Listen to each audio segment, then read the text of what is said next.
good afternoon, everyone, and thank you for taking the time out and being here with us today. Welcome to the Emporix partner briefing session. My name is Christina. I am a member of the Emporix go-to-market team, and I am delighted to introduce today's presenters. Udo Rauch is our Chief Sales Officer, and Ian Gray, the Emporix Solution Director. Both Udo and Ian have worked in the e-commerce industry for the past decades and bring an extensive knowledge in enterprise software and B2B sales. On today's session, we will talk you through a brief introduction of Emporix, as well as technical overview, including a demo. We will talk about the target customers and the ideal customer profile, and of course, some aspects about partnering up with Emporix. At the end, we will have a question and answer session. Before we start, I would like to mention a few aspects. Yeah, thank you, Ian, about the housekeeping. So this webinar is being recorded. In case you miss something or you can't be with us until the end, we will send you a recording of this session. There is no microphone for the audience, for our participants. That's why we have enabled a Q&A session, and you can use the panel, the Q&A panel on the bottom of your screen, I guess. And you can raise a hand whenever you have a question. So please make sure you raise your hand or drop your question in there. They will be answered live. Any unanswered question, we will make sure that is taken care of. And that being said, I'm handing over to you, Udo, and let's start today's session. Thank you, Christina, and hello, everybody. Welcome to this partner briefing. We have a few partners here that we work with already, but we also have a bunch of new potential companies that we haven't had the opportunity to work with in the past. So happy to have you all in this session. What is a partner briefing, and why are we doing this? So we as Emporix, we have spent quite some time and resources to become partner ready this year as a company, as a vendor. And I think now it's a good time to update you all on what we have done, what it means for you and the community, and what type of capabilities we have added to our product. So my name is Udo Rauch. As Christina already said, I'm responsible for the go-to-market within Emporix. And big question, what is Emporix? It's not that much known yet, I would say. But in one word, Emporix is an enterprise-grade digital commerce platform built for advanced B2C and B2B use cases. And then you might ask yourself, okay, another e-commerce platform. There are some out there. Why does it need another one? And that is a question that we want to answer together in the next hour. Please go to the next slide, Ian. We think as the Emporix community that there is a evaluation in the market that we are talking about a next generation commerce within the next year, which we call the fourth generation. And if you look at what happened in the past 20 years or so, it started, of course, with the first generation. And if we go through the topics of how did the solution look like 20 years ago, it was more or less capability and feature driven. And it moved to quite a significant change. Nowadays, our customers are asking for a process and flow of data-driven approach. And we will see in a while what that means. The applications were packaged, and it evolved to enterprise-grade, cloud-based, composed architecture. The delivery of solutions in e-commerce, they started being on-premise, installed in your own building, to host it in the cloud, in private clouds, to cloud native or cloud agnostic environments. The build was pre-integrated and it moved to assembled. Nowadays, it should be assembled in the cloud. A very important part is when we talk about expenditures, they were booked in the early days as CapEx, which means it was capital expenses, right? And when we talk about SaaS offerings with a monthly fee, it went to operational expense. And nowadays, when we talk to customers, they book their invoices to value expenditure. That means they build stuff with our product that adds value to their intellectual property. And it's not any more expense. It's not using a tool to do X, Y, Z. It is a part of their innovation stack, and it's part of what makes a company using our products valuable. And of course, payments, they went from upfront to recurring, and nowadays people expect to be recurring but flexible in the type of subscription. So question again, do we need another e-commerce platform, and what is it all about when we talk about Emporix? I think we are ready to check all the boxes you see on the right side. And if you compare what you find in the market, most of the e-commerce vendors nowadays, they check maybe some of the boxes, but not all of the boxes. So this is what we are heading to, where we are right now. And also, of course, there is a roadmap to become even stronger in that area of the fourth generation, as we call it, e-commerce platforms. We are a startup yet, relatively small company. We reach 50 employees at the end of the year, but all the people, the senior management, even the founders, they have been around for some time. And I would say they have built one of the first to third generation platforms yet. So starting with our investors, which is, for example, Carsten Thoma and Moritz Zimmermann, who founded Hybris and are well known in the market. They are part of our advisory board. The company was founded by Eberhard Weber, who was a managing director in the early days of Hybris. Our CPO, Stefan Schmidt, is shaped the SAP Commerce platform for a long time. So we are quite an experienced bunch of people with the intent of building something new and avoiding mistakes in the past, which everybody made, right? And I think we have a clue of what it takes to become the next generation player. So if we look at the next slide,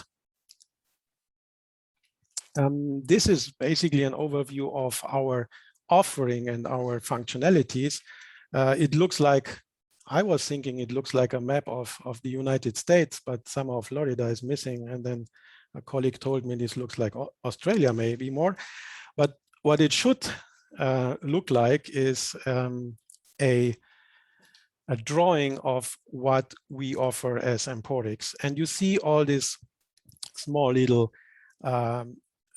bullets here. They are basically services based on microservices of capabilities, which we offer out of the cloud as API first services, right? And you see from payment, brand, credit check, pricing, customer product, you read it yourself, all these e-commerce functionalities that you would need, building a digital commerce platform at the end, we offer out of the box. But there are adjacent functionalities. For example, you of course need a back office, you need UI, which is in orange color displayed here, or you may also need, of course, a front end or some app functionalities, which we of course can offer as adjacent functionalities, but it's not basically part of the core offering that we provide. And of course, we take care of all the infrastructure issues and maintenance and application management that you would expect from a vendor that is a cloud native, API first, headless provider. Next slide, please. So this slide shows a blueprint of a potential customer's use case where our product fits in best. Yeah, when we talk about a composable commerce architecture, meaning you take pieces from other vendors, you take pieces from services that you write yourself, maybe as a partner. Of course, we don't provide everything that is needed for the overall end-to-end experience, but of course we take care of some core functionalities, which you'll find in the middle section under Commerce Core Services, and you have seen before. We, of course, take care of some other functionalities. You see, of course, you need a front end, and you can choose any front end in the market and integrate easily because we are API first. But we provide, let's say, a suggestion which we pre-integrated. For example, you see here that we have chosen Frontastic as our preferred front-end stack, which we wrote an extensive connector that can be used out of the box. But of course, there are many other front-end providers that offer their solution and can easily be replaced. It's like walking in a fashion store, in a brick and mortar fashion store, and you have the storefront and you see some shirts and some pants that are offered together, but of course you don't need to take it as it is. You can walk into the store and then choose hand-picked your choice, which you think is better suited. And it's the same with our offering. We provide for all core basic functionalities a solution out of the box because it's our core service, or we point you to a suggestion that we do, for example. And we move on to the experience layer. When it comes to shipping, we have an integration to OnFleet, which is a third-party vendor. When it comes to recommendation and search, we have pre-built Algolia as one of the players in that market. When it comes to payment, we have an integration to Pioneer, which gives you an extensive opportunity to onboard any kind of payment possibilities. And this goes on and on with business services and employee front ends. If you look at the MarTech slide with all the services and vendors that come up every year, and this map is exploding basically. So there are services in the best of breed approach that are growing more and more. I think we should be open to integrations, but also provide maybe a fast route to market, which we do with our capabilities. Next slide, please. So what does it mean for our partner community and our partners? This is a easy architecture slide that shows on how a easy, short or middle project can look like, where we offer our core core services out of the box. You see the APIs for the e-commerce for the e-commerce services, but then you also see the orange circles, which show that there is, of course, integration work to be done, especially when you integrate third-party vendors, of course, but also when you work with clients that want to have their own differentiating service that they want to build as a microservice or as an application on top of basic services. And this is all build or development work which comes along. And we work together with partners to do this orange work. We don't provide services from Emporix to do that. So the next slide will also say we are 100% committed to partners. We don't compete, and that's a promise to the market, which we will never break, because that's a so crucial commitment to our community, which we of course adhere to. Next slide, please.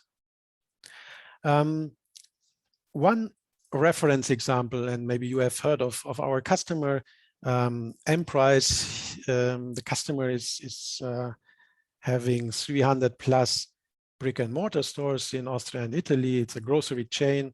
You may be aware of that customer when you go for skiing in the Austrian Alps or for holiday, mountain biking, and so on. The challenge here is every single store, of course, is having not a big size by itself, but combining all these stores from a central point of view and offering 360-degree digital experience to their customers, but also based on local requirements. So every store has maybe a different portfolio, have different pricing. So you need quite a comprehensive backend system that can cope with these requirements. So it should be modular and it should be multi-site, multi-tenant aware. And Ian will talk about that in a minute. But this site should show a potential project that we do and could do in the future with our partners. Some aspects of this reference is they built a storefront on their own based on Vue.js with a local agency. They decided not to take the one that we had integrated with. No problem, easy integration. Then in the grocery industry, it's important to have accurate product data, which in each country there is a provider with a monopoly, and in Austria and in Switzerland it is Markant. So there was a need to integrate with Markant in order to get product data. They choose to integrate a third-party CMS system, which is in this case Typo3, and some other integrations into ERP and other services that were already running. And this, of course, is all integration work. It has all to do with consulting services delivered by our partner network. Next slide, please. So before I hand over to Ian to go through a little bit of the architecture and what makes Emporix different, what are our strengths from the product perspective, I would give you a short teaser what we do afterwards. Then we will talk about partner opportunities. What are we doing special in terms of our partner program, and what our ideal customers look like. So it is very specific, the customer target market that we go after, and we will talk a little bit about pricing and everything you need to know if you consider to maybe consider Emporix as your next vendor, and what it maybe, of course, needs to partner with us, what kind of skills and so on. That would be what we talk later about. Next slide, please. And yeah, this is the time when I hand over to my colleague Ian. Ian, please. Thanks, Udo. Hi, everyone. My name's Ian. I noticed on the list there are some names of people I've worked with in the past, so it's great to reconnect with you. And there are also some names of people I've not met, so it's good to meet you, and hopefully we'll get a chance to work together in future. So I want to take you through a few slides that do some kind of positioning explanation of what we have as a product. Can't cover everything, but there's probably a few themes, some of them that Udo's picked up on, and some of them that will continue throughout the rest of the presentation. And those themes are probably recurring because they're key, they're core to what we do. And then we'll also have a look at the products and have a short demo. So in terms of some of those key features, just wanted to highlight a few key things here. Firstly, our tech stack. So it says a best of breed tech stack. You know, many organizations are moving to the cloud, or they're migrating to the cloud, or they're replatforming into the cloud. That's not going to happen with Emporix because we were designed for the cloud. We don't have to migrate to it, move to it, or replatform into it. What we have was architected for the cloud, built for the cloud first and foremost, cloud native.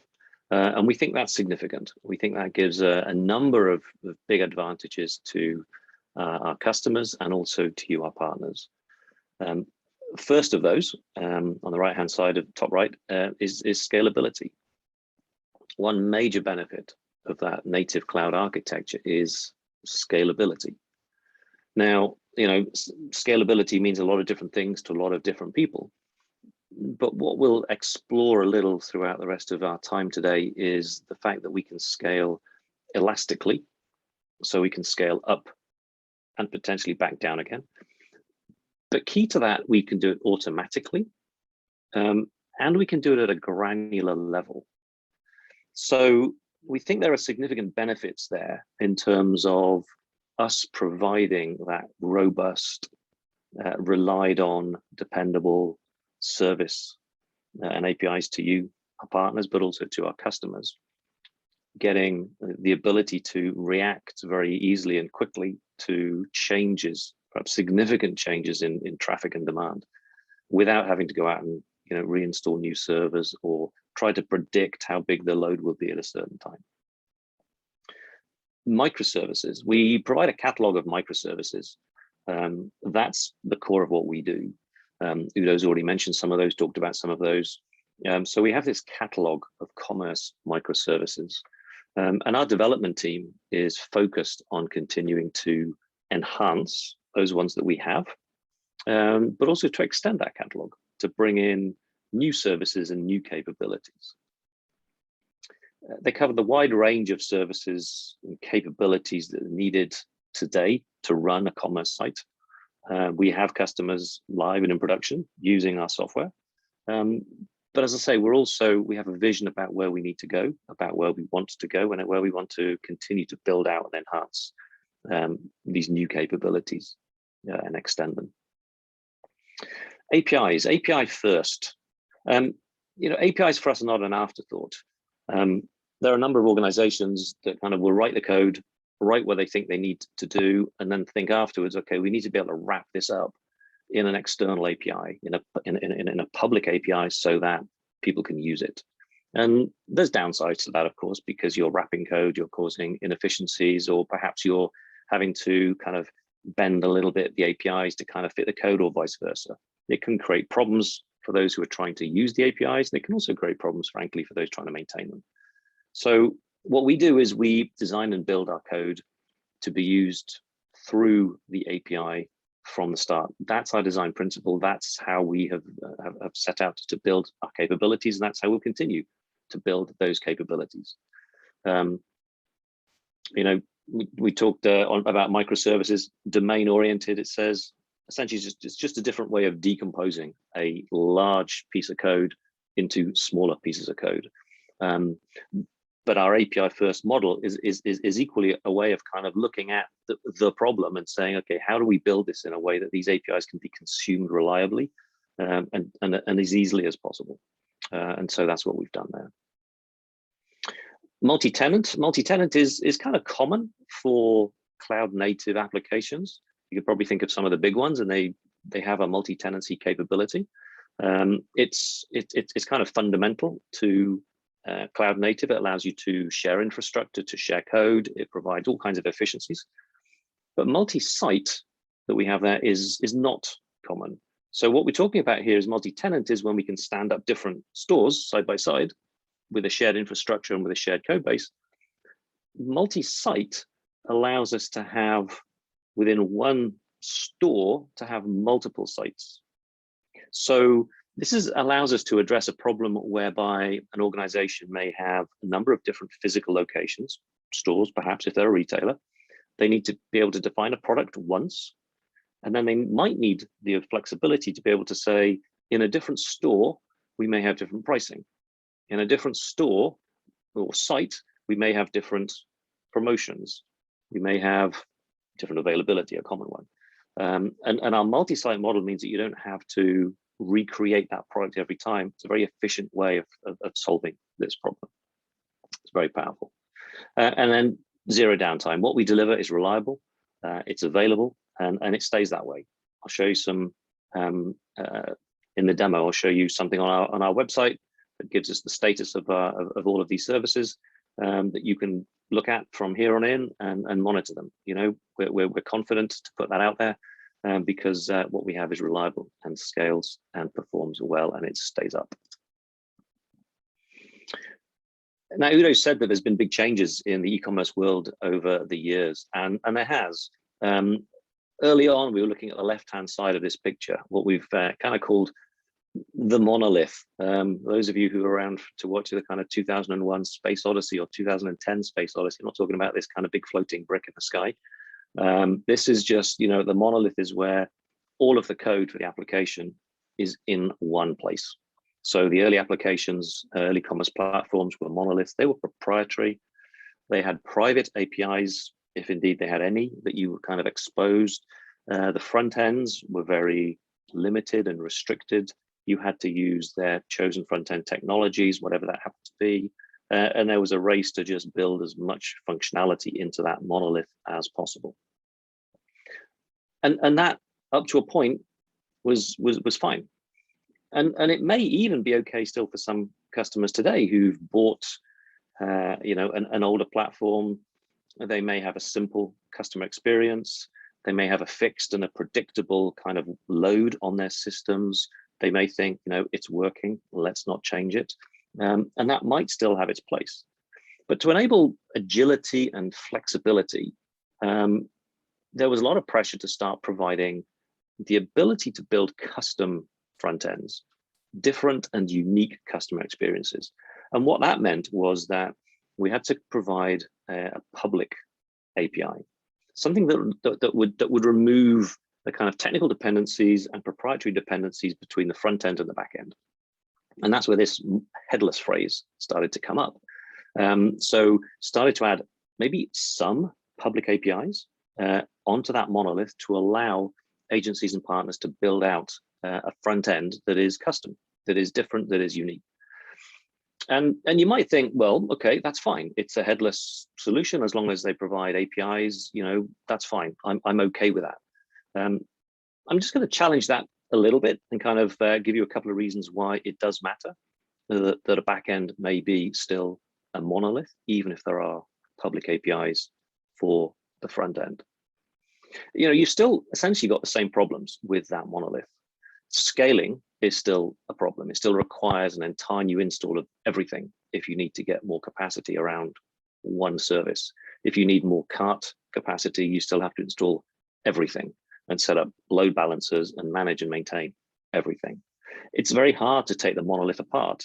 If you want to replace one piece of it, it's very hard to get in there and take that apart, and it can be cumbersome. There are still issues around upgrades. There may be commercial impacts in that you have to buy everything or by and large chunks of features that you may not even use. Maybe some parts of the platform are modular, but they're simply not that API friendly. So having that headless monolith still presents you with a number of very real problems. And we think this is where a microservice architecture can deliver huge benefits.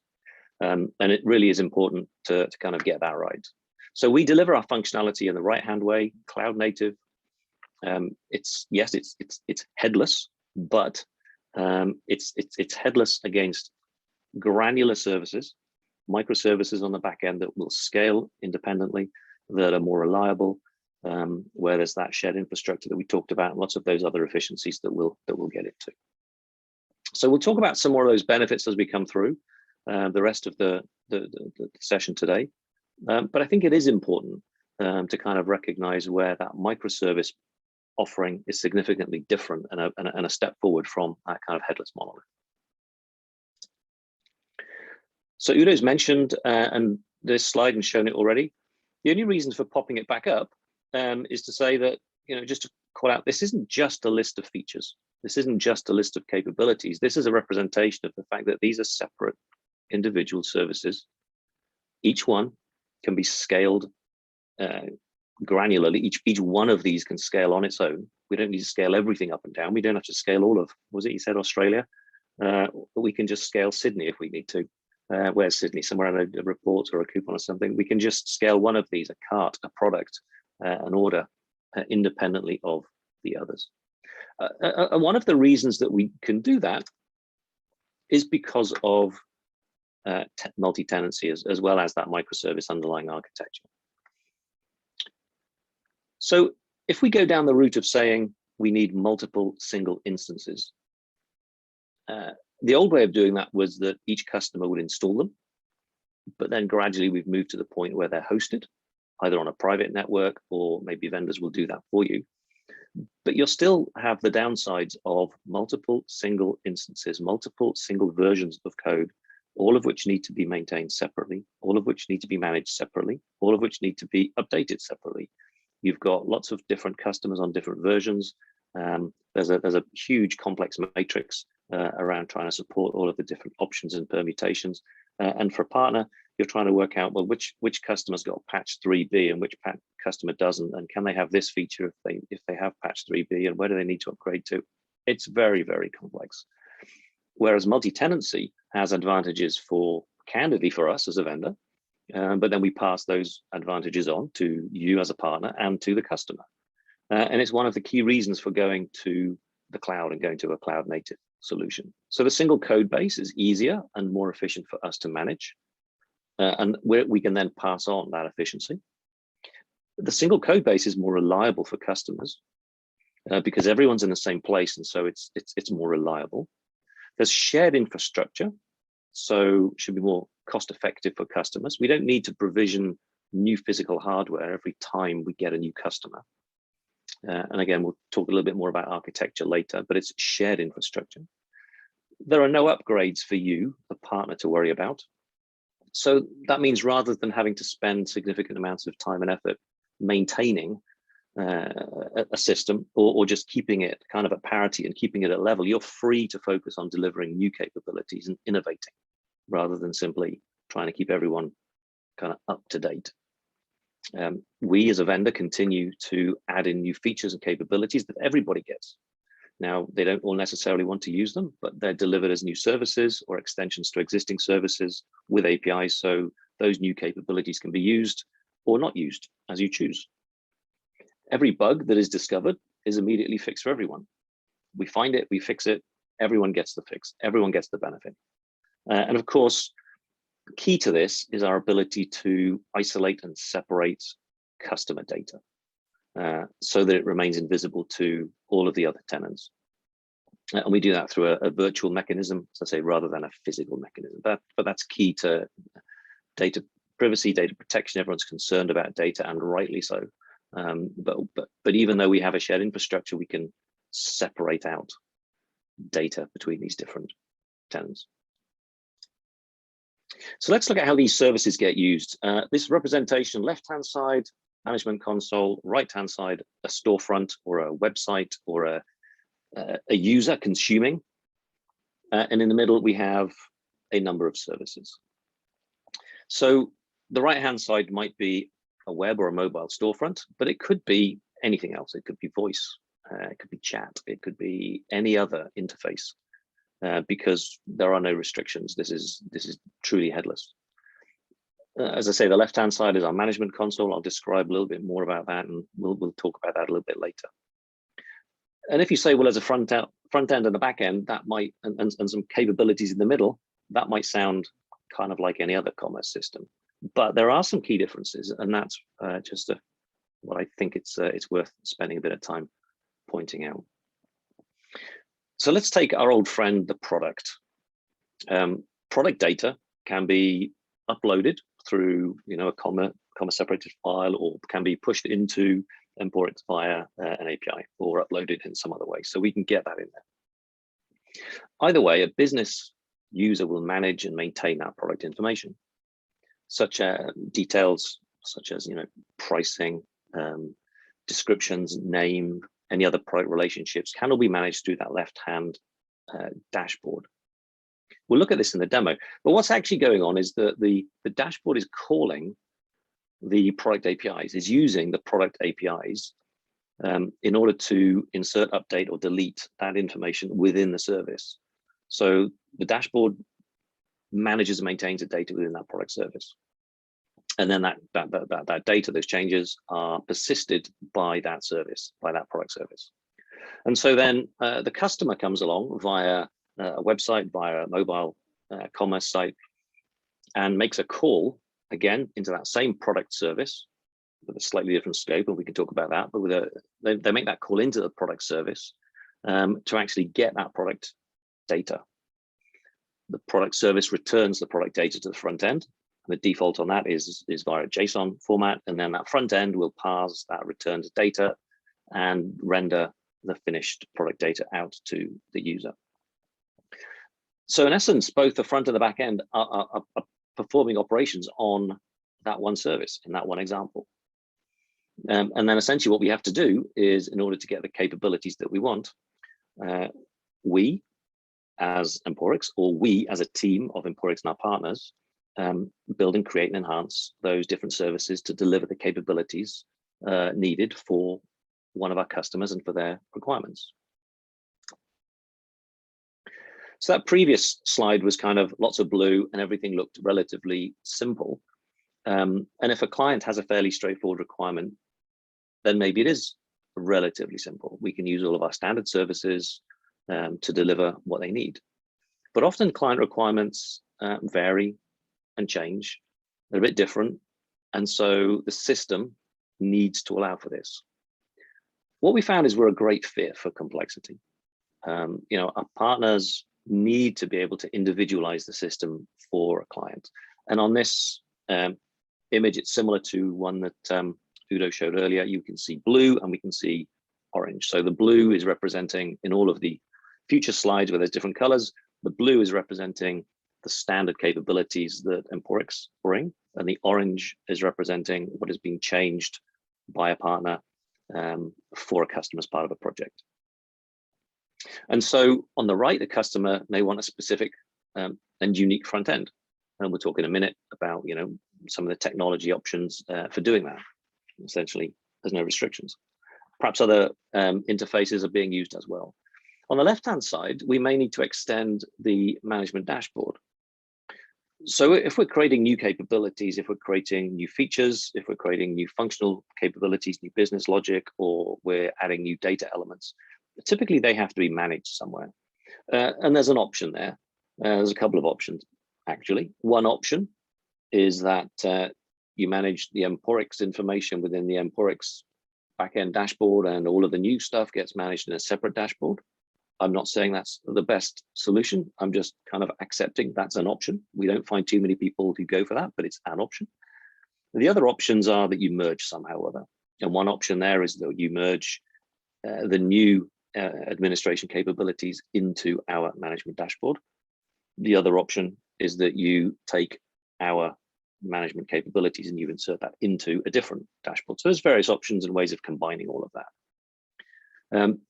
But as we start and build out new services that deliver new capabilities, or we make changes to the existing process flows, or we make changes to the existing data models, we start to then impact obviously the back end management capability as well as the business logic and the front end. And this is really where the partner opportunity starts to get bigger and bigger as you can start to assemble and compose either from different vendors, or you can build different components, different services to plug those gaps and meet the needs of the different customers. Just wanted to kind of walk through 3 potential deployment types. One of them is that we see here, mostly Emporix, where we've got a lot of blue and not very much orange. Now, this is an option because we do have a complete solution. There's not kind of big gaps in our solution that always need to be plugged. So we can get customers up, we can get them running, and we can get them live with a minimum of effort. We have that fantastic Storefront, front end as a service, which is a hosted solution that can have changes, sometimes just very simple changes, a logo, font colors, upload some products, and we can get, plug in maybe the payment details, and we can get customers up and live pretty quickly. Now, that's not necessarily saying that's our sweet spot or that's our goal. It's not. It's just it's a reality. We can do that. We can deliver that. We can provide that. But it's not really our sweet spot, and perhaps it's not yours. It's really only for those customers who maybe have a need to start small, but have growth plans and have a strategic direction of where they want to go. They want to grow. They want to change. They want to deliver something that's a bit different and a bit unique. But we can have that kind of deployment option. The next deployment option is more of a kind of an equal mix, and it's similar to maybe what Udo was talking about earlier. So many customers want their unique customer experience. Their branding is different. Their offering to the market is different, and quite rightly they want that represented. That is the area they should be focusing on. This is the place, obviously, where they have a unique offering where they need to differentiate, and that it needs to be on more than just pricing. It needs to be on that customer experience. A customer front end usually requires changes to underlying business logic, to underlying processes in order to deliver it. And that means that maybe new services need to be built and created, or changes to existing data structures need to be made. And all of this needs to be managed. So as I said earlier, there's different options in terms of that back-end management, whether it's via our management console or whether it's via another management environment. We also need to integrate to potentially other back-end systems, be they ERP systems, order management systems, inventory control systems. To give that optimal customer experience, we need to have that omni view of what's going on within the business and be able to present relevant information, relevant promotions, relevant offers, and up-to-date and accurate promise to the customer about when they might see their product. This may be, a replacement, a big bang, but this may not be. This may be a gradual replacement. So for example, we may have a customer who has in place an existing long-term checkout where, they're happy with it, it's working, they've signed a contract, it's staying there for some time, but they're having difficulties with perhaps, their product information or some other aspect of their system. That's where these granular services are great, because what we can do is we can just take a handful of these services in the short term, deploy those to solve a problem that a customer has in the short term, and then maybe as they think more strategically, longer term, we can replace some of their other services if they want, or if they're happy with their existing suppliers and providers, then they can stay with them as they are. So that just provides a lot of flexibility and a lot of different options for you as partners when you're engaging with your customers to talk this through. And the third deployment type is maybe, where there's minimal Emporix. There may be cases where there is only literally 1 or 2 services from Emporix, and that's fine. example we've come up with here is, you know, an aircraft in-flight purchase. So I've showed a catalog, but, you know, imagine you're sat there, you've got a screen TV on the person in front of you, as long as they haven't reclined too far and then your face and all that kind of thing. But, you know, you've got the screen, and you're able to browse. You're able to look at products. You're able to maybe add them to your cart. You may be able to buy them, and then either real time if bandwidth allows, or as you know, the plane lands, we're able to push all of those different transactions out through a simple checkout process, completely headless. Place the orders, and then the goods are picked and delivered to the customer as they leave the plane, or maybe posted and delivered to their home later. So different options, and there may be 1,001 different situations where there is a need just for one or two services from us. You know, we provide our services in that way, very happy for customers to take them in that way and for partners to use them in that way. So what about extensibility? There's 4 areas of extensibility that I'm going to cover. One is customer experience, and then we'll have a look at the management dashboard, the data model, and business process as the others. So since we provide these services through public APIs, there really is no restriction to what technology you can use to build a customer experience. And equally, there is no restriction as to how simple or how sophisticated you choose to make that customer experience. You know, customers do want that differentiated experience to make them stand out from their competitors. And let's be honest, having a shopping cart really isn't a differentiator. You know, even for someone like us in our situation, we're selling shopping carts, you know, we recognize just having a cart isn't a differentiator. Now, of course, what you do with the cart or what you do with a checkout page can differentiate you, because that's part of the customer experience, the offers that you put there, how you represent various options, delivery options that you present to customers. That could be a differentiator, but simply having a cart isn't. And so what we'd suggest is, you know, use the scalable and reliable standard cart from someone like us, and then focus and invest on having that unique customer experience that really differentiates the brands in what they do. That could be really innovative, or it could be headless, or it could be really very simple. The key to that is there is no restriction, there is no limitation. Extensibility in terms of the management dashboard. So we do provide this management dashboard for managing the Emporix aspects of the system. So you can create users, kind of management backend users, if you like. You can manage products, you can manage delivery zones, you can manage delivery slots and orders, all kinds of things.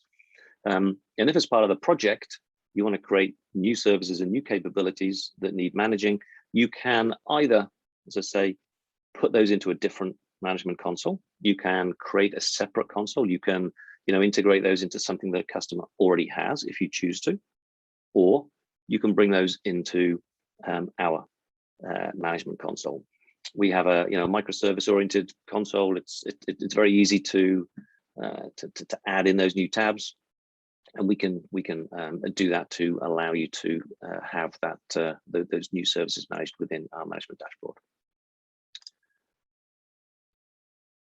Talked about adding new services and how we've got some standard ones.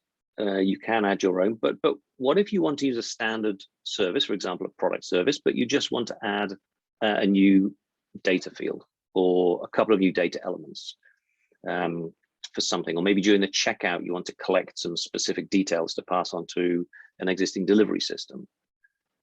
You know, we provide a mechanism for you to add new data element schemas to our standard services.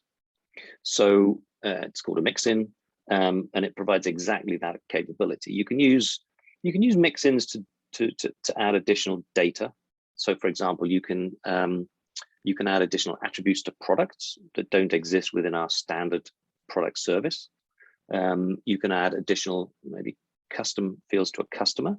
Maybe if you wanted to hold a loyalty card reference or some other piece of information about a customer. And this isn't just kind of a one-to-one. You can assign multiple mix-ins to one product, and you can assign one mixin to multiple products. So we've got this kind of many-to-many model that really just allows you to extend and add these data elements to our standard data schemas without having to kind of recompile and rebuild everything. Essentially, what you do is you define your schema using a JSON format, and then you add a schema reference as metadata and submit that when you make the API call and submit that with the payload into the API, and we can extend that data model. The final aspect of extensibility I'm going to touch on is the business process. So what if, for example, you want to integrate to an existing system and send all new orders, either to an ERP, maybe, or to a third-party external order management system? So within Emporix, as events occur, we publish those events, or put it another way, we make it known. We let it be known that those events have occurred. And other services, either internal to us or external, can listen out or subscribe to those events. And we can alert them when they happen. So this kind of pub-sub model is not unique to us. It's commonly used, provides a great way to change the business process or to integrate with other systems. So if we go back to our example, when a new order is placed, we will publish that event, a new order event. And then any other service that subscribes to that event will know about that new order and can use the API to retrieve all of the order details, and then can either go and insert that into an ERP system or an order management system directly, or can drop it onto a message queue, which can then be delivered to one of those systems and have it integrated that way. And that doesn't only work for kind of external, that also works for internal. That pub-sub model allows us to just change the way some of the processes happen within the system, and reorder them if we want to. I'm not sure how this picture comes across on your screen, but anyway, let me make a couple of key points. So we've talked a bit about things like scalability. Maybe let's look a little bit in our architecture at what gives us that. So there's a kind of a lighter green box in the middle, which those of you maybe with super X-ray vision might be able to see, says K8S stage. In it, K8S, I'm sure you're all aware, is an abbreviation or shorthand for Kubernetes. And we use Kubernetes that comes with Google Cloud Platform, GCP. So for those that may not be aware, Kubernetes is a container and provides us with a way to easily scale what we put into that container. So that's one of the ways that we enable this scalability. We use underlying Google Cloud Platform, GCP services and infrastructure. That green box is called a GKE cluster. And it provides us with services from Google that give us things like CPU on demand. So we're using some of these standard capabilities from Google to allow us to get that CPU, to get that memory, to get that horsepower that we need on demand. Multi-tenant, I mentioned earlier, allows us to kind of just outside that green box. I don't know if you can see it, but outside that green box, there's a red box that just talks about the VP, Virtual Private Cloud. Essentially, what that's talking about is the multi-tenant aspect. So when we spin up a new instance for a customer, it's a virtual instance within GCP. We don't provision new physical hardware. There's no physical walls between different customers because they have a shared infrastructure. It's a software wall that's provided for us through the GCP cluster and the GCP technologies. Our development is done using best practice. So we use Docker for customizing and deployment. And you can see at the bottom of this, we talked about the pub-sub model a little while ago. So we use the Google provided capabilities around pub-sub. They're very similar in concept to other pub-sub models. But we use the ones from Google because we're running in GCP. And if you develop those new services that we've talked about, you don't need to host them within our environment. That might be a question that you have. You don't need to replicate our architecture. You don't need to kind of use everything that that we've used in exactly the same way that we've used it. You can host those new services where you want in your chosen hosting platform. You can write them in your chosen development language. We may largely use or entirely use Java for our services, but you don't need to. The beauty of an API means that as long as that API is there in public, the kind of the implementation of what sits behind that API is largely hidden, and you can implement that using your chosen technologies rather than having to be forced by us as a vendor into using something proprietary or something that we've chosen.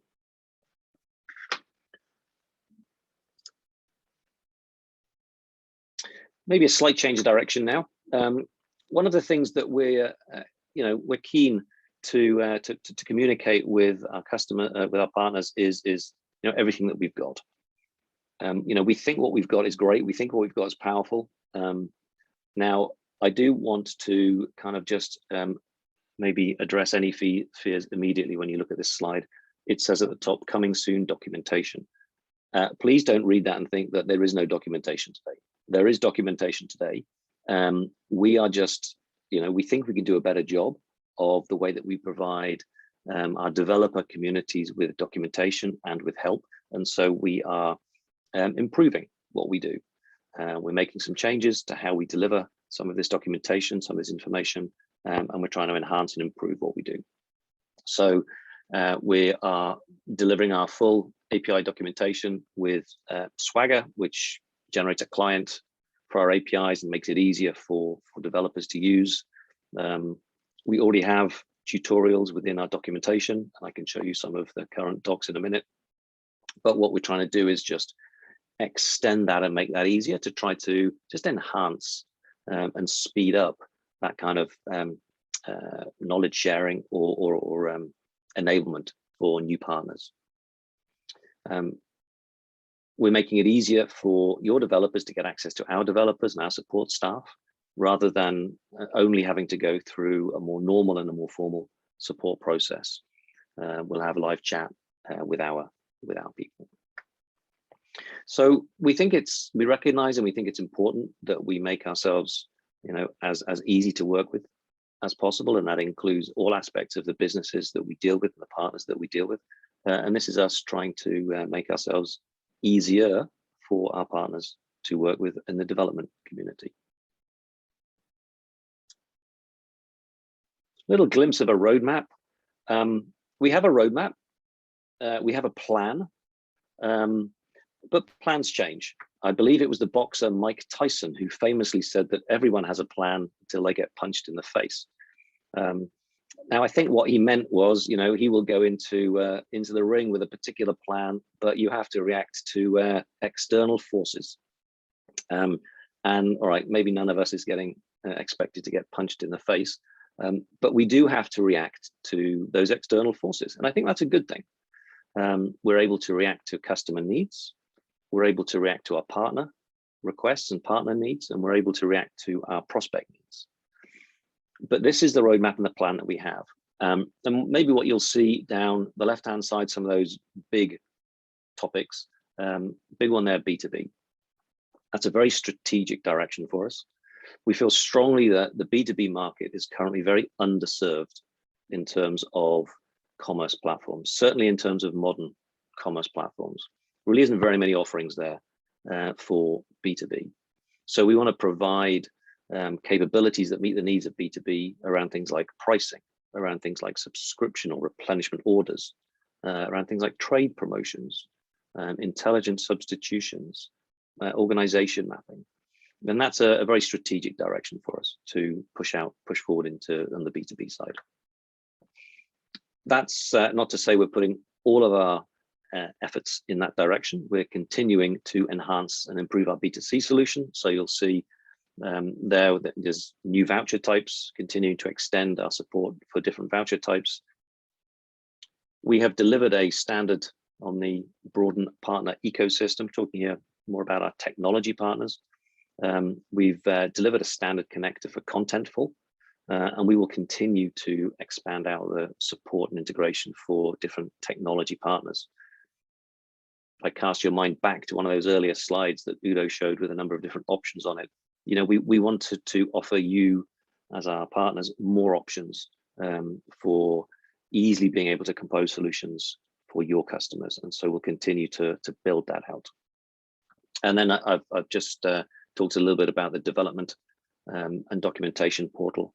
We expect to see the first launch of that in a few weeks, but we'll continue to enhance it as we go forward. This roadmap's quite high level, but hopefully just gives you an idea of where we're going.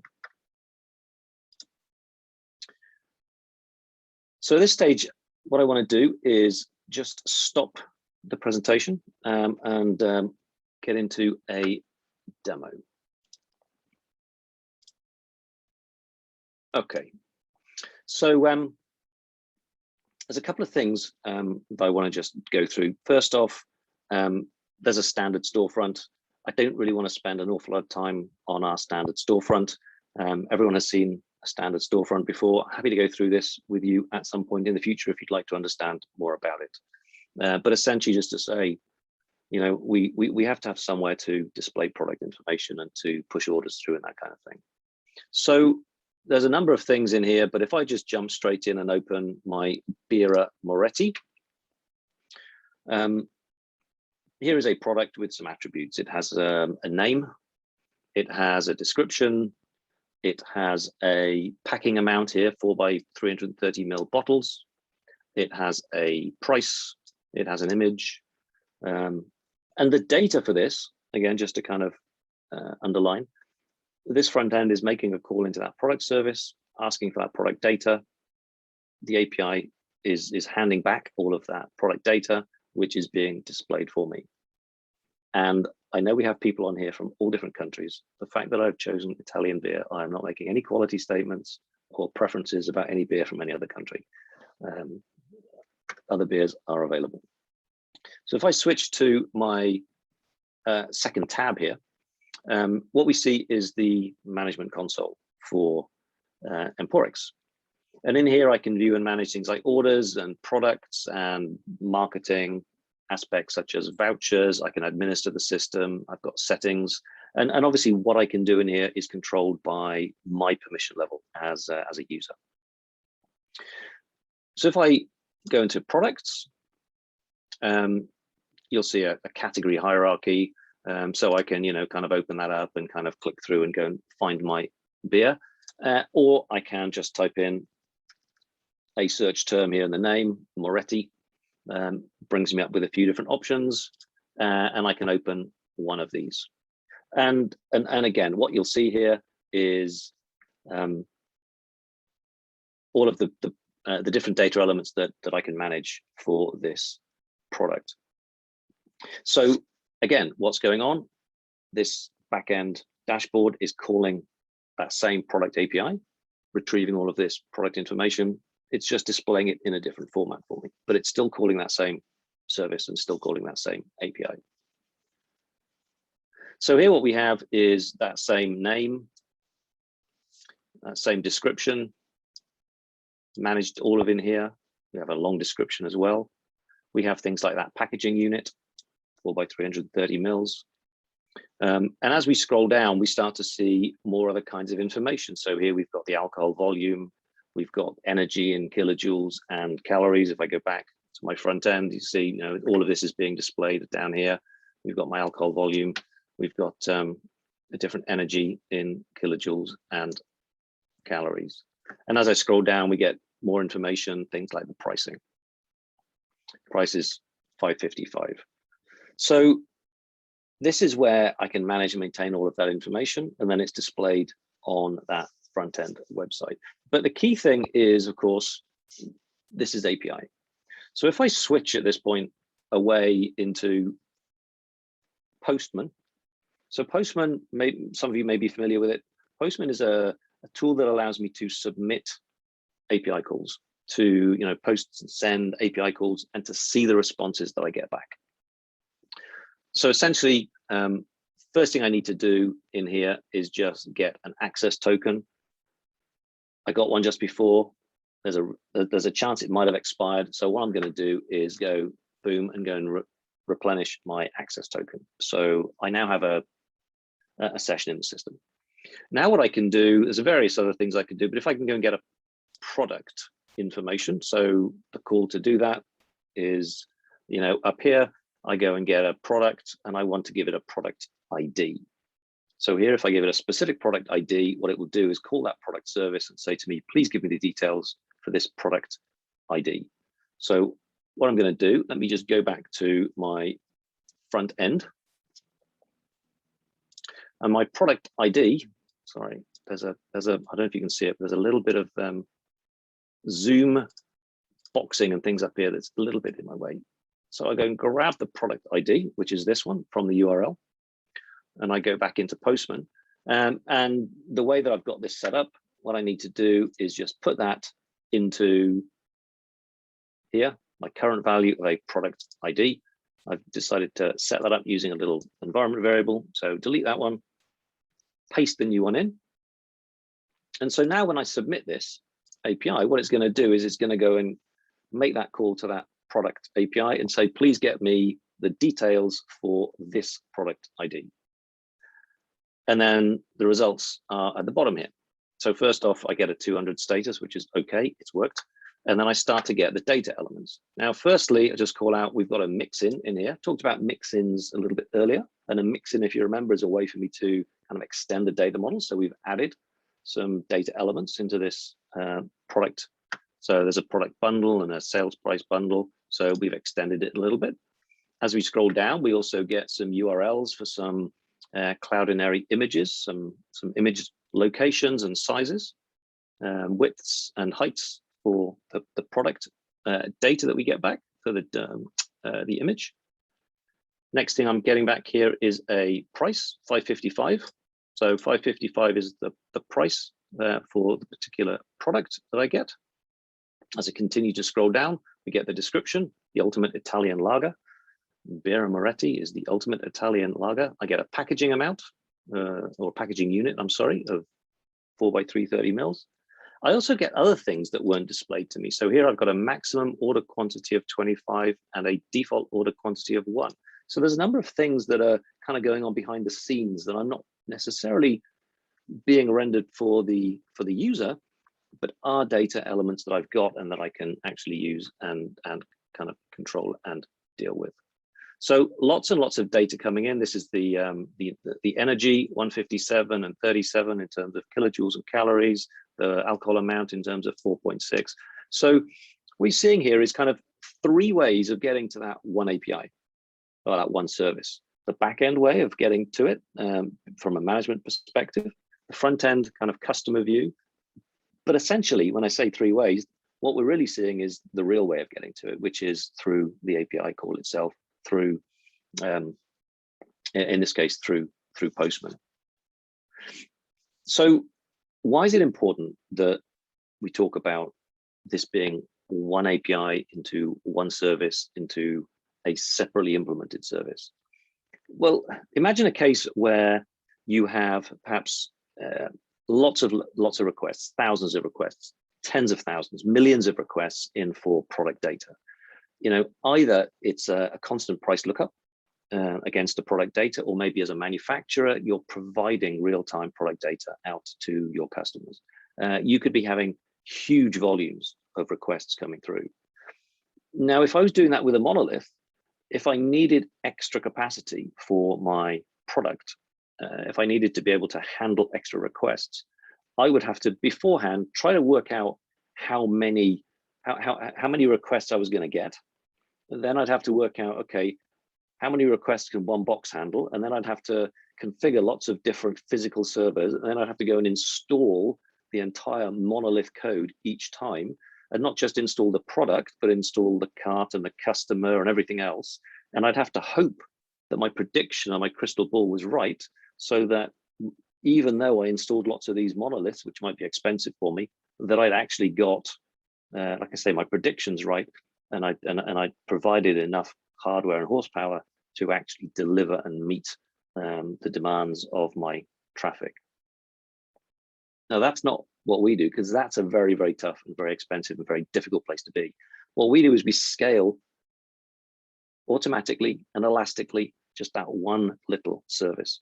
So if you're getting thousands, tens of thousands, millions of requests for product data, we, using the capabilities of Google and the way that we've architected and built the system, we will elastically scale that one service. We won't scale the customer, we won't scale the cart, we won't scale the order, because they don't need to. We will scale only what's needed, and we'll scale it elastically up and down, and we'll scale it automatically up and down. So very, very easy and very, very quick.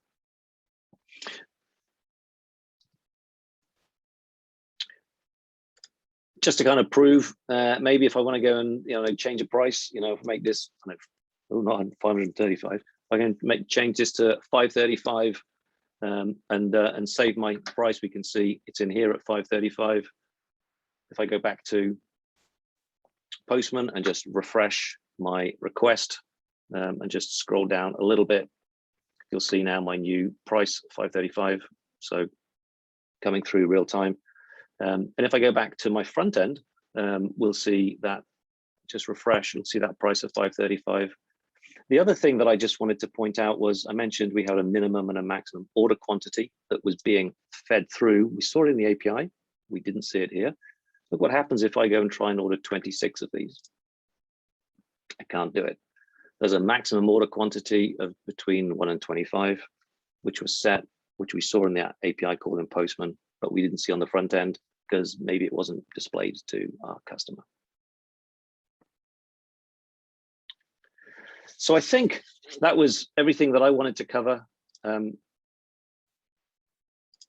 the demo. There may be some more questions later, but I think at this point, what I'll do is I will hand back to Udo. Thank you, Udo. Thank you, Ian.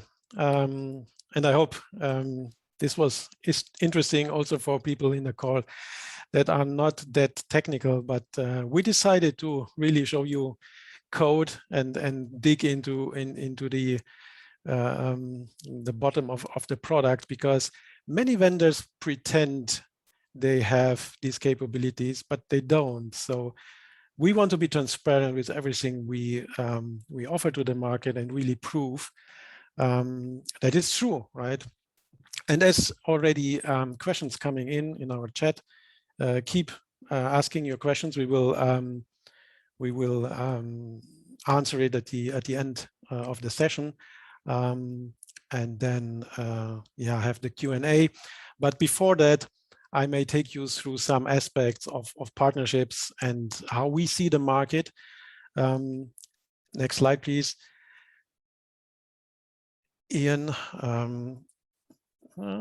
this one, exactly. So now you learned a little bit what we are and what the product capabilities are. And definitely this is not suited for every customer, and we don't compete in any market, but we have a clear understanding of what our target market and ideal customer profile would look like.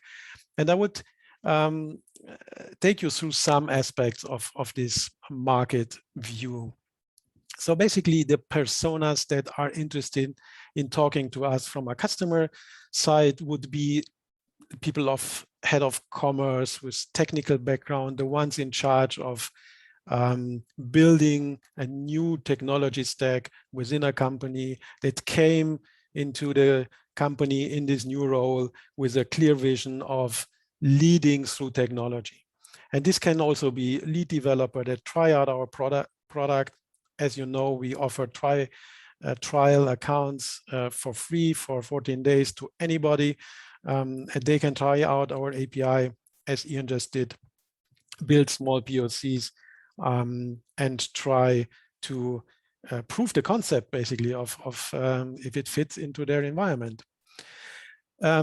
We, of course, at a later point in time, want to conquer the market globally, but for the time being, we really focus on the DACH region, which is Austria, Switzerland, and Germany, Nordics, all the Nordics countries, Benelux, and North America.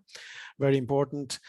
From the industry perspective, we have to say we are not, we don't have any industry-specific target markets. We are industry agnostic at the end. It really depends on the complexity, on very high sophisticated use cases. that we are going after, because with the composable commerce approach, there is a huge potential to add value to those markets.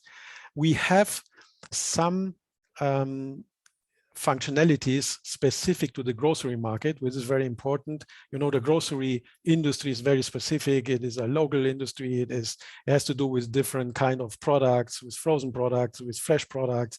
You have to deal with specific delivery options, because you can't just send with post packets and so on. So there are requirements in the grocery industries that we have built in our product, but can be used in any other industry as well.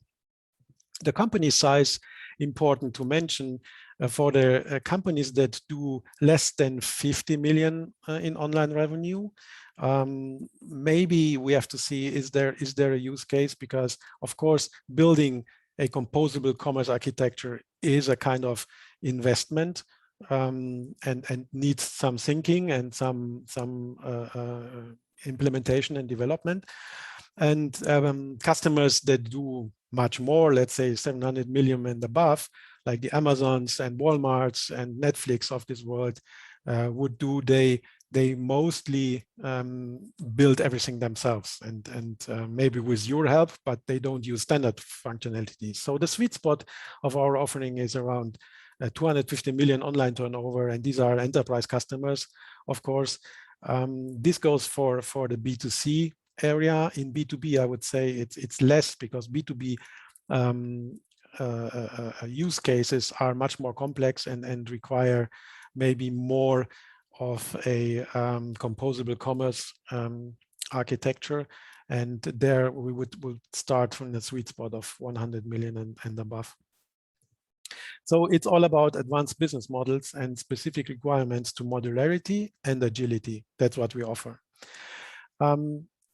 Our ideal customer basically wants to lead through technology. That's the main stack.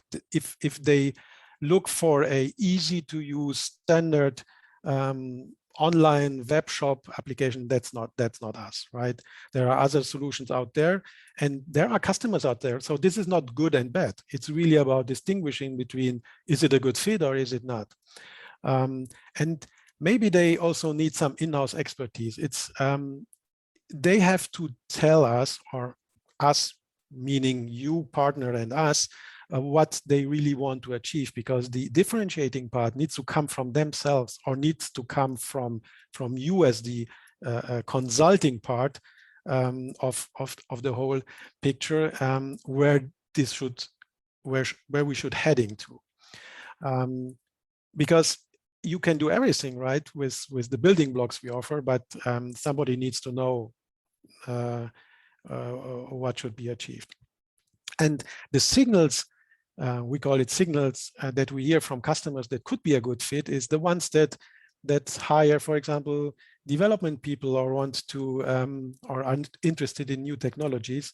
And you see that every now from companies that used to be a fashion shop or a manufacturer and now become a technology company, because a lot of pure players enter the market and conquer the market. And these are the right customers that we target, and hopefully target together. Next slide, please. So again, the ideal customer profile could be a retailer, wholesaler, manufacturer, no specific industry, but it needs to be an advanced commerce process that we want to achieve together, where there is no standard nor out-of-the-box functionality. And there are many, and there are a few. And it's about online transactions. It's not about a standard web shop, right? And these companies need to have the ambition, at least, to innovate through technology, right? Innovation and continuous innovation should be one of the pillars that they are building everything on. Companies with IT resources, or even with asking for your help as a partner to bring in knowledge and IT development resources, are the ones that really fit our ICP. And yeah, we talked about it earlier. We are in the enterprise business, meaning there needs to be a certain ambition, or it needs to be a certain amount of online revenue, of profits that the customer wants to achieve, because it takes some development work. Next slide, please. Coming to partnering. So this is a partner briefing, and therefore we want to spend 1 or 2 slides on what does it mean to partner with us. Maybe next one. So as we do this initiative right now, and we haven't been very advertising in the past because we had some homework to do, and with everything Ian showed you and everything you can find on our homepage, I think we are ready now to enlarge our partner community, and we want to do that by offering a free training for all the agencies that raise their hands this year and want to explore the platform and maybe think about, can we add it to our existing e-commerce platform or practices that we already have, right? We will offer every one of you a free of charge help in the first project. We don't charge, but we will help you with solution assurance workshops. We help define you the right strategy if you want. I mean, this is not mandatory, but it's sometimes very important to have our opinion when it comes to including Emporix in your overall solution. So we offer that for free for the first project. And of course, as we have a multi-tenant environment, we easily can offer a new tenant, and this is a productive environment, right? It's not another version of the product in a sandbox environment, and it does different things than the later productive environment. No, it's a productive tenant that you can use for your POC, for your development work, for your demo cases, and so on. So this is basically something not everybody can offer in the market. But as we have built the architecture as it is, we can do it, and it is no effort for us. Of course, there is some infrastructure necessary, but for a good partnership, we will offer that for free. And what I always hear from partners, working with a new vendor has some risk. You don't know the product, you don't know the people. Maybe you are reluctant in the first customer project. What we want to offer you in the first project is a personal contact that you can ask anything during the implementation phase, because of course customers and partners have support. So of course we offer normal support as anybody else does. But sometimes you really want to have somebody sitting next to you and holding your hand. And this is something we will offer. And our architects, our consultants, even development people will help to assure the solution. And things that you are familiar with and other vendors offer, of course, are co-marketing spendings that we can do together at the later point in time. You first need a customer, and then you can talk about it, and then you can conquer the market. Of course, we have also a partner framework where we offer referrals. I know that you are not looking for referral fees, but it's nice to have at the end. We can do co-marketing with those fees, or do new lead gen together. So this is basically some aspect of the initiative right now. Next slide, please. Ian mentioned it already, but I really want to point out, have a look on the website, on the section platform, where we offer a lot of touch points for especially your development folks. They can log in to our platform once they have the credentials. We transparently show the platform status. This is important, of course, for our customers, the kind of transparency to see, okay, the service is up and running. There is a link to the documentation. You can easily access support and much more. And next slide, please. I also put some bullet points. Now you may ask, am I a right partner for these guys? What do I need to bring to the party in order to be in the right place here? And it's important to mention some aspects. For example, working with Emporix doesn't require a specific programming language. We don't ask you to go 3 months in a training and learn how to configure our product and how to change capabilities within our stack, because it's an API first product. It's capsulated. You don't even need to bother, right? What we just look for is partners that are familiar in the e-commerce space. So we are not the right ones to train you on e-commerce, but I mean, looking at the people that signed up for the webinar, you are all very familiar in the e-commerce space. So that's I think a given prerequisite. And everything else is very easy. So as I said before, this training with a hackathon gives you already a good hint, and your development guys, a good overview on how to work with Emporix, because it's all documented and it's easy to use.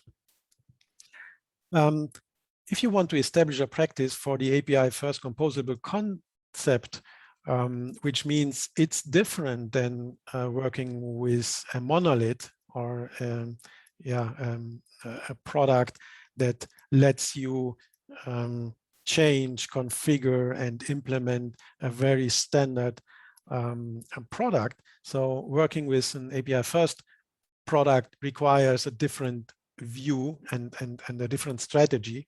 And yeah, we are looking for partners that want to enter into this market and basically start building functionalities, start building differentiating functionalities for the customer in compared to just configuring a product, which is of course a total different requirement when it comes to development work.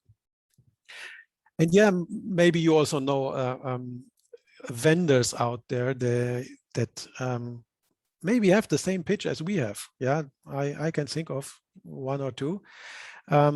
But it's really about, do they really prove, can they prove what they say? And maybe you look for an alternative every now and then, and we are happy to be just an alternative for now, and to be a benchmark for everything that is required and posted and claimed in the market. And as you saw on the roadmap, we have a B2B focus. Maybe right now the product is complete, but more generic. But as we move forward in the next 2, 3, 4 years, it will become very B2B heavy focus, and that's the market that we want to go after. And that's basically it from all the talking. Thanks again for listening. I saw we have some questions in the chat, which you don't see, just we are seeing that as a panelist. But I would hand over to Christina in order to make a strategic approach to answering those questions here. A structured, I would say, not strategic. Yeah, thank you so much, Udo and Ian, for this comprehensive presentation. Yes, indeed, we got a few questions here. I would start, one came from the chat. I would start with that one. And will you show your roadmap on the website? I guess this question goes to you, Udo. I hoped it goes to Ian. We haven't discussed it yet, I think. So this is, I think we can't answer it right now.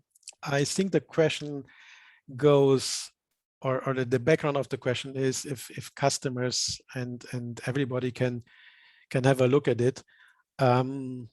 And to be honest, I think I have no clear answer right now to that. It's, of course, we can share it with all our partners and all our customers where we have an NDA, but it contains, of course, information that I don't want our competitors maybe to have, because yeah, it's somehow still a competitive market, and maybe therefore we will not show it on our website. Okay, I guess we move to the next question. What about B2B2C support or B2B2B? Asks someone.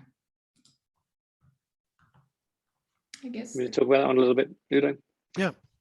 Sure. So I think there's a number of different possible scenarios there about how that exactly works with a B2B2B, B2B2C. You know, it's something that I think is a great opportunity for us. It has some of the key things that we look for in terms of, firstly, you know, the B2B capabilities, and then secondly, you know, an added layer of sophistication or complexity, depending on which way you look at that. So I think it is an area that we'd be looking at and exploring, probably a little more once we'd established and built out some more of our B2B capabilities, and then said, okay, you know, where are those future gaps? What do we need in order to deliver some of these, you know, more advanced use cases, and what do we actually need to add to our product longer term to deliver that? That's not to say that shorter term, if there was a specific need and a specific client that, you know, together with a partner, we couldn't build out that capability. If there was a particular use case that you had in mind, it'd be great to talk about it in the shorter term. But yeah, I think that is a great longer term direction and use case for us. Thanks, Ian. One more question. What SLAs do you commit to? I guess a question to Udo.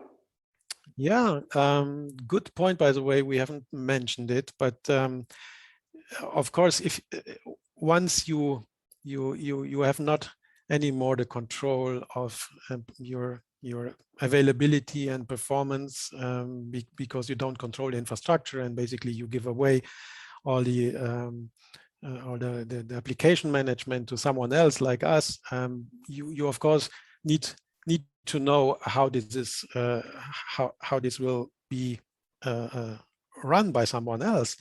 So with our contracts, there is a SLA contract where we commit on performance of our APIs. So we commit to response time. We commit that our APIs answer within a certain time, which is around 50 milliseconds of 98% of all requests. So it is fast enough in order to run an e-commerce system. But also on availability, right? You need to have a certain availability, which is a lot of nines, and that is what we do. And of course, customers get credits if we don't hit it, but the more important part is that we take a lot of effort, and our developers are extremely focused on availability and performance, because that is key for all of our APIs. Otherwise, you can have a lot of functionality and industry-specific functions, but if your basics are not okay, then you won't have a customer community. So it comes with SLA, and SLAs are part of the contract, so it's legally binding as well. Maybe it'd be worth, we've talked about and shown a screenshot of some of those things off the web. Maybe it'd be worth just me showing a couple of those things as well. So firstly, you know, if we take a look at, I'm going to have to come out of full screen because I've got a little box at the top from Zoom that is causing me some problems. If you just take a look at our website in the platform section and the platform status, we publish where we are with the platform at the moment and each of those APIs. So if I, drill into checkout, for example, and have a look at my cart, then we can see the current status and we can kind of scroll through and have a look over the last kind of hour, 2 hours, whatever. But it gives us figures for the last period and shows us when we had a last issue. So this wasn't a down, wasn't a red, wasn't a terminal, but there was something unhealthy around that service for a couple of minutes in July. And we publicly kind of have this information out there. If we take a look at a different service, again, one of the things that we've been talking about, product. So if I go and have a look at product manager and product, again, we can kind of look at 100% over the last 7 days, 24 hours, hour. And 52 days ago, again, we had a little amber. It wasn't down, it wasn't unavailable, but it was an alert for us to go and take a look at something.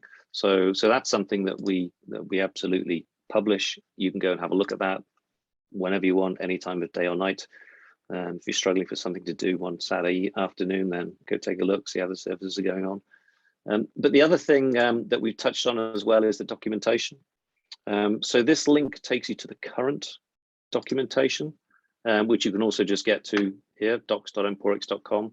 And it gives you access to all of the different APIs, to the different endpoints, and it will give you tutorials in here and information about how to use the APIs. I also just wanted to give you a little glimpse to what was coming. We said there's a new development and documentation portal coming, so there's some changes coming to that. So if I take a look at for example, have a look in the guides. It gives me information about getting started, gives me information about the different dashboards in the management console. I go and take a look at the API reference.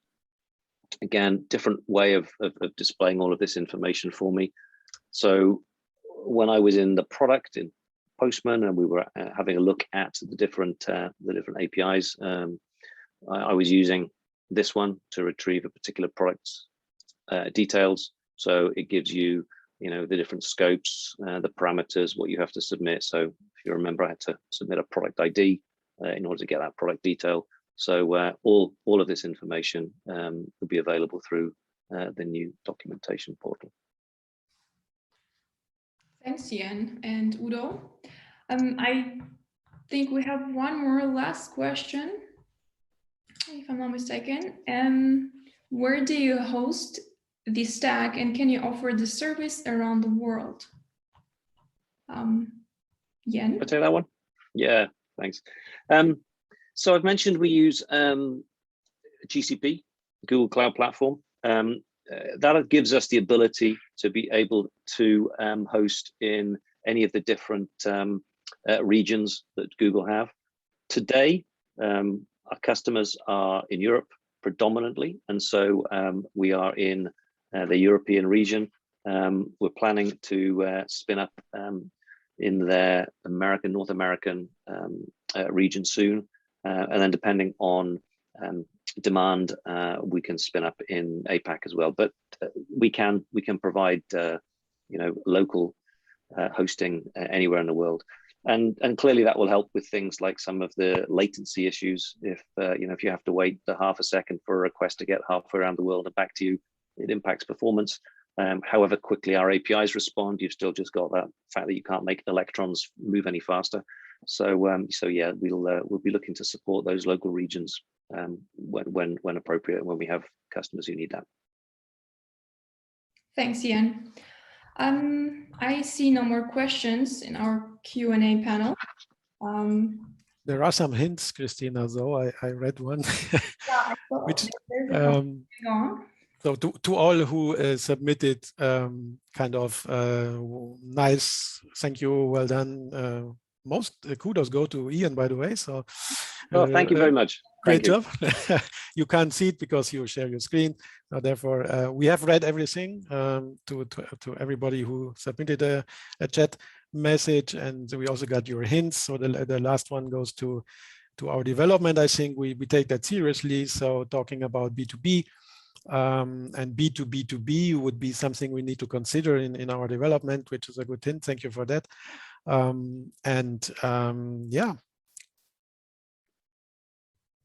I want to say thank you from my side for attending, but of course, Christina, you are the host, and you're free to close the session. I would like to thank so much our audience for staying with us until the end, or almost until the end. And thank you for also the comments, nice comments, I guess most of them for Ian. And yes, if you still have any questions or you want to talk with us, feel free to contact us. At the end of the session, we will send you a recording as promised in the beginning. And yeah, we are happy to chat with you afterwards and take this to the next level. Thank you so much for today. I guess it's the end. And yeah, have a great afternoon, everyone. Thank you, everyone. Thank you. Bye. Bye-bye.